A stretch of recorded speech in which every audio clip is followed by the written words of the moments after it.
I need you to be quiet. Okay. Like, no sniffing. No sniffing.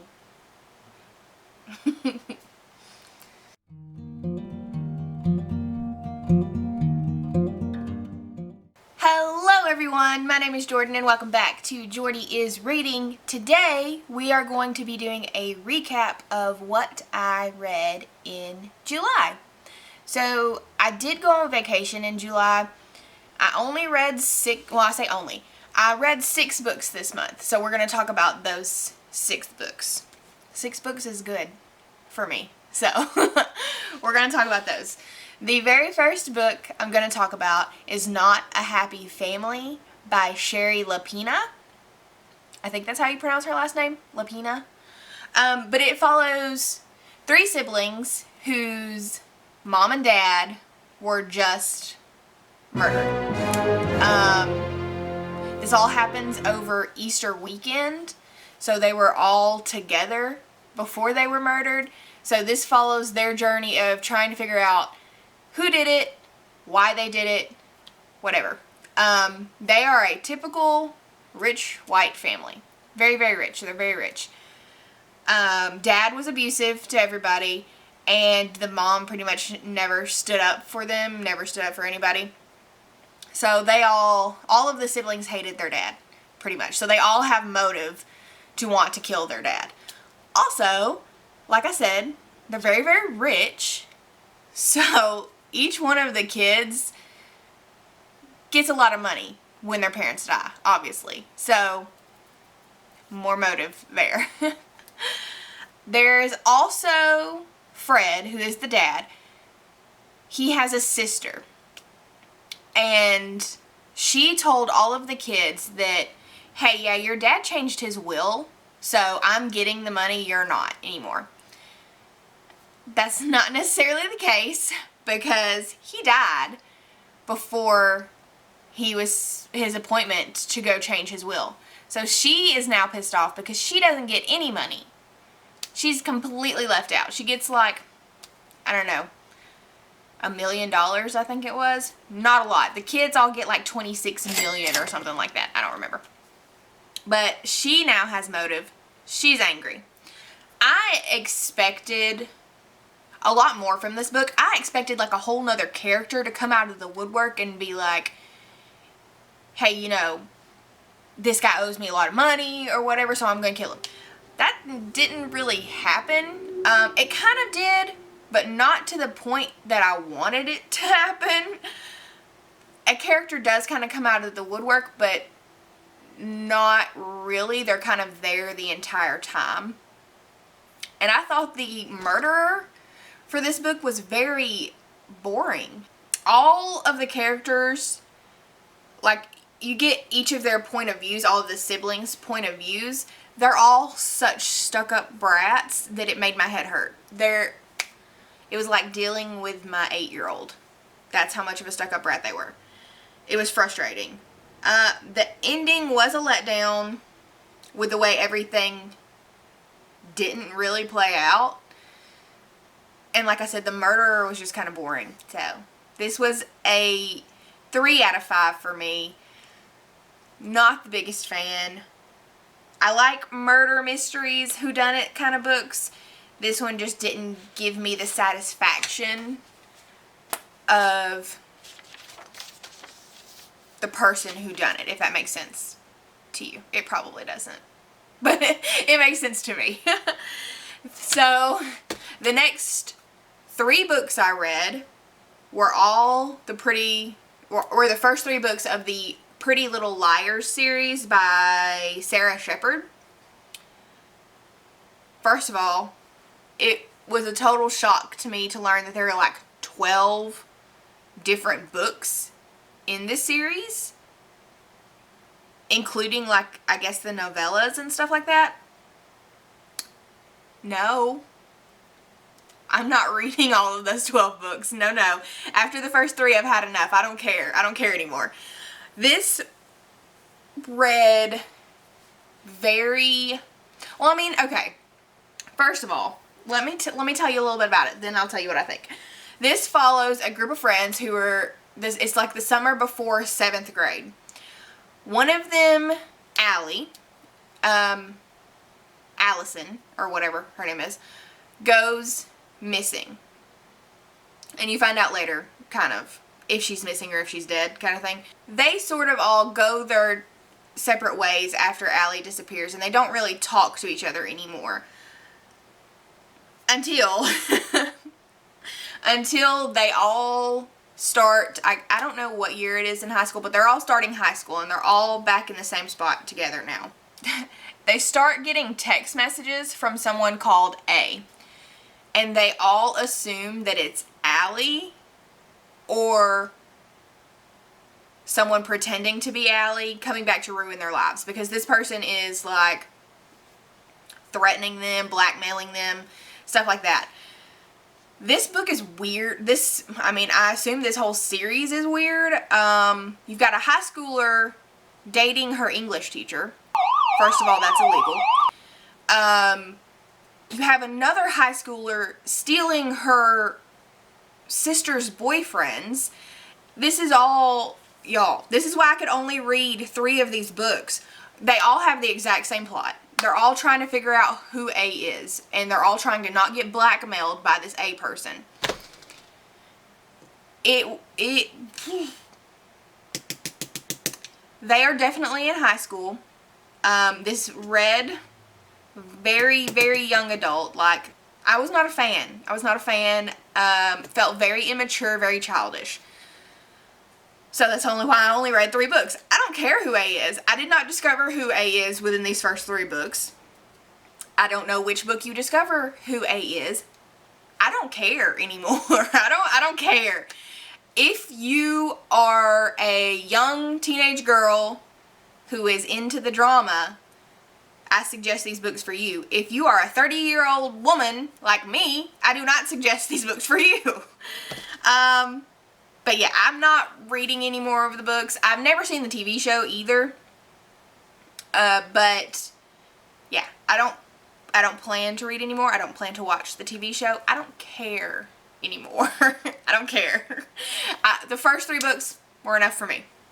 The next book I read was a total, like, swing in the opposite direction. I read The Oysterville Sewing Circle by Susan Wiggs. So this follows Caroline Shelby. She is a, like, up-and-coming kind of fashion designer in New York, whose best friend is a model. I cannot remember the best friend's name for the life of me, but I believe she's from, like, Haiti. Her best friend is from Haiti. And she's going through some hard times. She has 2 children. She's going through some hard times, so she crashes at Caroline's house. Caroline gets a call from the school one day and is like, hey, you know, these 2 kids, their names are Flick and Addie.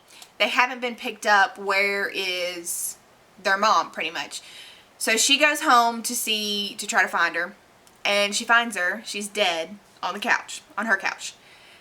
And because her best friend is from Haiti, she is not there legally anymore. Something happened to her work visa, so she's not there legally anymore. So Caroline signed all of the kids' guardianship papers. So now Caroline is their legal guardian. So she also has no job anymore because her boss stole her designs or something like that. I don't know. But she got fired. She no longer has a job. She no longer has any credibility in the fashion world. She now also has 2 children. So she moves back home to Oysterville, Washington to live with her mom and dad. She also has, I believe she has 2 brothers and 1 sister, or 2 sisters and 1 brother. Can't remember, but they sort of show up in the book here and there. So she moves back home in with her mom. Her ex-best friend and her ex-boyfriend still live in this town. They are now married. So, hence the ex-best friend thing. So she's trying to figure out life, how to deal with all of that. Moving back home is always going to be hard, obviously. She discovers pretty much that her best friend was being abused. She doesn't really understand she doesn't know who is abusing her, and the kids don't really talk about anything like that. And her therapist is trying to, you know, coach her through life and coach her through becoming a new mom and how to tackle these kind of crazy subjects. But she meets back up with one of her mentors, who kind of like encouraged her to sew and make all these designs and stuff like that. And she realizes that there's a lot more abuse going on that she was just kind of blind to. So she sets up a therapy group, almost is how I would describe it. She sets up a group for victims of domestic abuse to kind of help her learn signs and stuff, and help other women just kind of overcome their trauma. And she calls it the Oysterville Sewing Circle, because she's like, no man is going to question a sewing circle. But it continues to follow her and her journeys through motherhood, her journeys through the fashion career, her journeys through becoming friends again with her ex-best friend, and kind of navigating life now that her ex-boyfriend is still there, and how to navigate with her family and everything.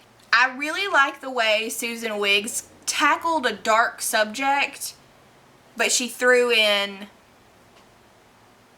everyday reality, funny stuff in there. She layered the emotions in this book very, very well, I think.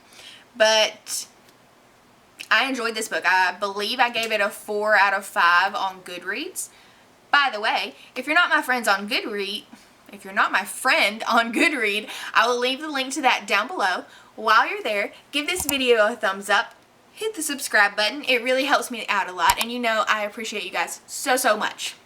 So, the next and final book I read, is that 6? Yes, because the three Pretty Little Liars books. Okay. The last book I read for the month of July was Where the Crawdads Sing by Delia Owens.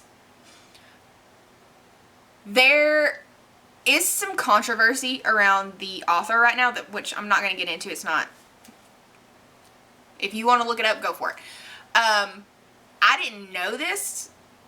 Well, I knew of it a little bit going into the book, but once I started reading the book, obviously I dug further into it.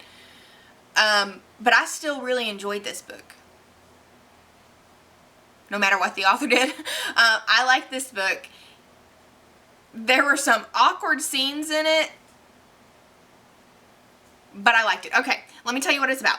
So it follows a young girl named Kaya, who basically grows up in the marshlands of North Carolina, neglected, abused, alone in the order. It flashes back and forth between present day, which we find out that a man has been murdered and they're trying to figure out who murdered him, and then past, where we see Kaya kind of grow up and all the struggles that she's had to go through. So obviously Kaya is neglected, alone, abused, whatever. She doesn't go to school. She went for one day, and I think everybody made fun of her, and she was like, never again. I'm never going again. So she doesn't go to school. She doesn't learn how to read. She doesn't learn how to write. Anything. Until she meets Tate. Tate is a young boy who was friends with her brother. All of her siblings, she had like 5 siblings, and her mom and dad. All of them walked out on her pretty much at different times in their lives and never came back. Her dad came back, but that was kind of, well, it was a good and a bad thing, because he was very abusive, but he stopped drinking and then he just left one day. He started drinking again, and then he just left. So everyone else has left her. She doesn't get close to anyone until she meets Tate. Tate teaches her how to read. Tate teaches her how to write. They pretty much fall in love. I don't think that's a spoiler for me to say. They fall in love. They grow up. Tate goes off to college. And Kaya's like, oh my God, you left me. Everyone has left me again. And there's a huge falling out. It progresses from there. She doesn't get close to anyone. The only person I would say that she's really close to is an old black couple who own it's a little like boat gas station thing, you know, where you can go fill up your boats or whatever. Because, you know, she lives on the marsh. That's how she travels. She travels by boat. His name is Jumpin', and then his wife's name is Mabel. I love them. As characters in this book, they were my favorite characters so far. Or by far. The ending of this book, there were awkward scenes. And there were how do I describe this without giving you a spoiler?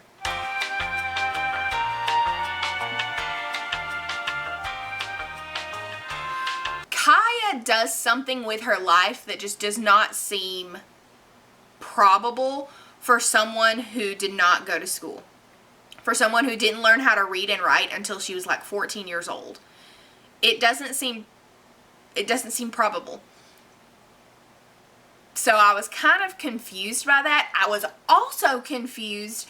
There's a part in the ending where you discover something that she's been doing her entire life that you are kind of aware of during the book, but not really aware of during the book. And I just felt like that was just thrown in there last minute to make it seem interesting or to tie up some loose thread that didn't really need it to be tied up. It was fine fraying in the wind. So that was a little frustrating. I did cry at the end of this book though. I didn't cry because of anything she did, because I honestly did not like the main character at all. But I did like other people in this book. So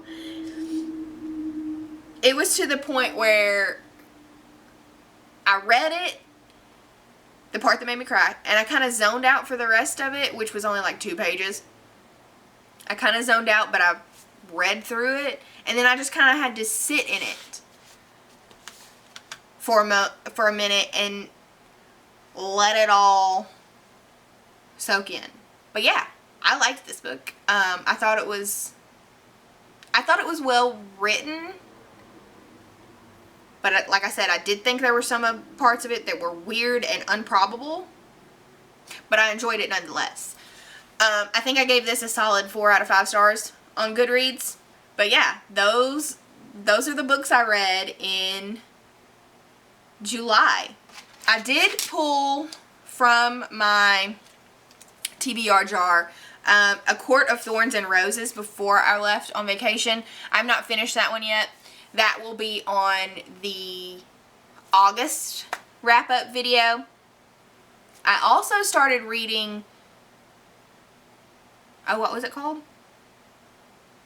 Hold on, let me look it up. These Broken Stars. I think that's a trilogy or a duology, I'm not sure, by Amy Kaufman. So those will be on the August wrap-up as well. I did not pull those from my TBR jar. I've read, I think, half of this book before, and I remember it being really easy to read. I just wanted something easy and something that I didn't have to concentrate too much on. So I'm going to finish that series. I'm going to finish A Court of Thorns and Roses.